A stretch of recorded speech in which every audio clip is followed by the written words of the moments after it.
Eh bien, le 8 décembre est apparu à Lyon en tant que festivité en 1852.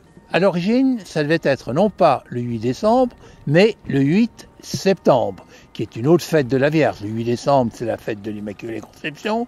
Le 8 septembre, c'est la fête de la Nativité de la Vierge. Tout était prévu pour le 8 septembre, patatras.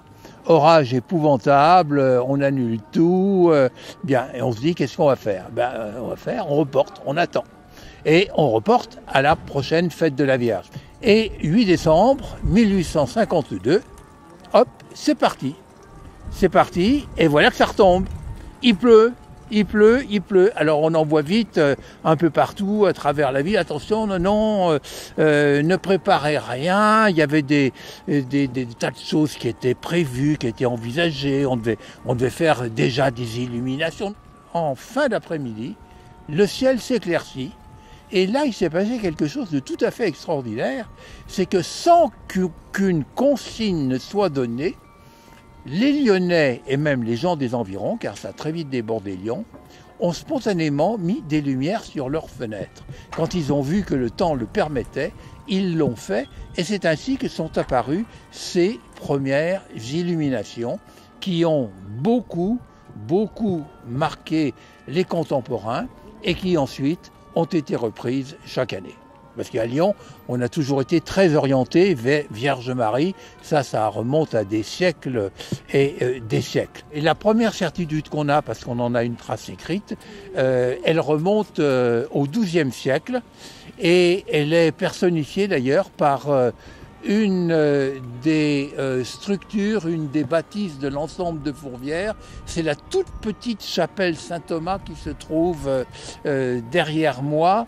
Non pas la chapelle de la Vierge qui est connue, mais une autre, la chapelle Saint-Thomas, parce que la chapelle Saint-Thomas, qui avait été construite en l'honneur de Thomas de Cantorbéry, Saint Thomas de Cantorbéry, eh bien, elle était dédiée aussi à la Vierge. Et ça, on a des textes qui nous le montrent. Mais alors après, ça s'est développé.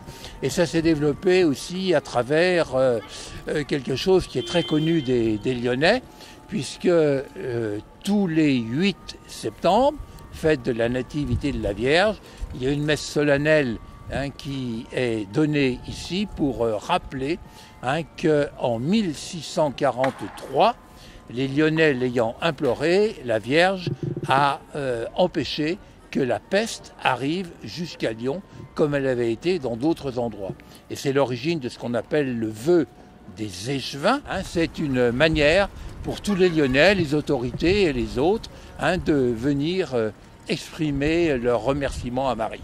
Je note, sans qu'il se soit concerté, une conjonction totale entre ce que le maire de Lyon, Grégory Doucet, et l'administrateur diocésain du diocèse de Lyon, Monseigneur Dubost, ont dit, l'un et l'autre, ils ont dit, il faut que ce 8 décembre, eh bien, les Lyonnais montrent leur fierté, les Lyonnais montrent leur volonté de continuer à vivre. Les Lyonnais montrent qu'ils sont fidèles à leurs traditions et à leurs valeurs.